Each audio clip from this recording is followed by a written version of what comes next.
డప్పు చప్పుళ్ళు పోతరాజుల విన్యాసాలు శివసత్తుల పూనకాలతో భాగ్యనగరం మార్మోగుతోంది. గోల్కొండ జగదాంబిక అమ్మవారి బోనాల జాతర హోరెత్తుతోంది. చోటా బజార్ నుంచి జగదాంబిక అమ్మవారి ఉత్సవ విగ్రహాలు తొట్టెల ఊరేగింపు జరుగుతోంది. డప్పు చప్పుళ్ళు, మహిళల కోలాటాలు, కళాకారుల సాంస్కృతిక కార్యక్రమాల మధ్య ఊరేగింపు నిర్వహిస్తున్నారు. ఈ ఊరేగింపులో పెద్ద ఎత్తున భక్తులు పాల్గొంటున్నారు.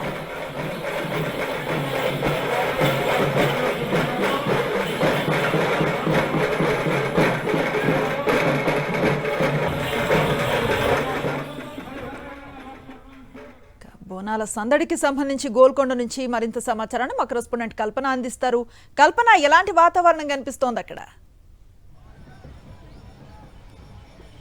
అనుశ్రీ, గోల్కొండ దగ్గర చూసుకున్నట్టయితే ఒక కోలాహలం కనిపిస్తుందనే చెప్పుకోవచ్చు. భక్తుల సందడి అయితే మామూలుగా లేదు. ఇక్కడ పెద్ద ఎత్తున అయితే భక్తులు అమ్మవారి దీవెనలు తీసుకోవడానికి, మొక్కులు చెల్లించుకోవడానికి అయితే పెద్ద ఎత్తున వస్తూ ఉన్నారు. ఇప్పటికే లాల్ దర్వాజాకు సంబంధించి అక్కడి నుంచి కూడా పట్టు వస్త్రాలు కావచ్చు, దాంతోపాటు తొట్టల ఊరేగింపు కూడా బయలుదేరి గేట్ దగ్గరికి చేరింది. దాంతోపాటు చోటా బజార్ దగ్గర నుంచి కూడా జగదాంబిక అమ్మవారి ఉత్సవ విగ్రహాలు కూడా ఈ గేట్ దగ్గరికి చేరాయి. సో ఇవన్నీ కూడా ఇప్పుడు కోట మీదకి చేరే అవకాశం ఉంది. ప్రస్తుతం ఇక్కడ గేట్ దగ్గర ఒక్కసారి మనం చూసుకున్నట్టయితే ఈ ఉత్సవ ఊరేగింపుతో పాటు పెద్ద ఎత్తున భక్తులు కావచ్చు, కళాకారులు కావచ్చు, పోతురాజులు కావచ్చు, శివశక్తులు కావచ్చు స్పెషల్ అట్రాక్షన్ గా నిలుస్తూ ఉన్నారు. పెద్ద ఎత్తున భక్తులు కూడా వచ్చారు. సో ఇప్పటికే ఒకసారి లాఠీ చార్జ్ చేయడం కూడా జరిగింది. పెద్ద ఎత్తున భక్తులు రావడంతో కూడా ఇప్పటికే కంట్రోల్ అయితే చేస్తూ ఉన్నారు. సో ఒకసారి కూడా ఒకేసారి క్రౌడ్ అనేది హెవీగా రావడంతో కూడా మనకి ఇక్కడ కంట్రోల్ అనేది కాస్త తగ్గిందనే చెప్పుకోవచ్చు. ఒక్కసారి మనం చూసుకున్నట్టయితే భారీ తొట్టెల ఊరేగింపు అయితే ఇప్పటికే మనకు కోట దగ్గరికి చేరిందనే చెప్పుకోవచ్చు. దాదాపు ఇక్కడ కోట దగ్గర కూడా మనకు పుట్ట అనేది ఉంటుంది. ఇక్కడ పుట్ట దగ్గర నాగదేవతమ్మ దగ్గర మెట్ల పూజ అనేది చేస్తూ ఉంటారు.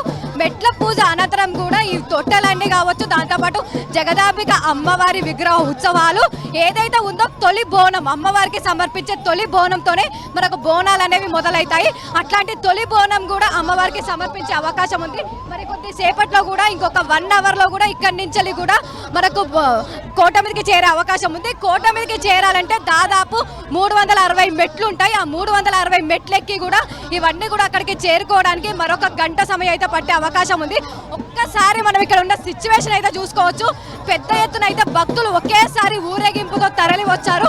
పెద్ద ఎత్తున సందడి అనేది నెలకొందనే చెప్పుకోవచ్చు. దాంతోపాటు గోల్కొండ చుట్టుపక్కల మొత్తం కూడా ప్యాక్ అయిపోయిందని చెప్పుకోవచ్చు. ఇటు రామ్దేవ్ సంబంధించి వచ్చిన రూట్ కావచ్చు, లంగర్ హౌస్ నుంచి వస్తున్న రూట్ కావచ్చు, దాంతోపాటు ఇక్కడ గోల్కొండ సంబంధించి వచ్చే రూట్ కావచ్చు, 3 రూట్లు కూడా మొత్తం ప్యాక్ అయిపోయాయి. ఎక్కడ చూసినా కూడా భక్తుల కోలాహలమే కనిపిస్తూ ఉంది. సో మరికొద్ది సేపట్లో కూడా అమ్మవారికి అయితే తొలి బోనం సమర్పించే అవకాశం ఉంది.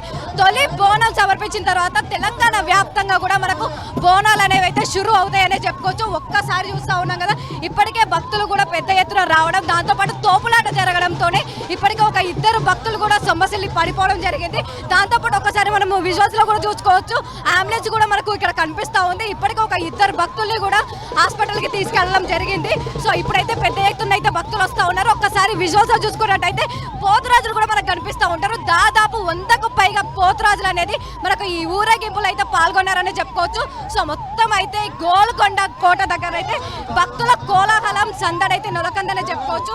విఐపి మూవ్మెంట్ కూడా ఉందని చెప్తా ఉన్నారు. ఇప్పటికే మినిస్టర్స్ కావచ్చు, దాంతో పాటు ఇక్కడ గవర్నర్ వచ్చే మూవ్మెంట్ కూడా ఉందని చెప్పడంతో కూడా పెద్ద ఎత్తున కావచ్చు ఇక్కడ పోలీస్ బందోబస్తు అయితే ఏర్పాటు చేశారు. దాదాపు 1000 మంది పోలీస్ బందోబస్తు, 150 సీసీ కెమెరాల మధ్యనైతే ఈ బోనాల సందడి అయితే నెలకొండ ఉంది. మరొక గంటలో కూడా అమ్మవారికి అయితే బోనం సమర్పించే అవకాశం ఉంది. Anusri, right, thank you Kalpana.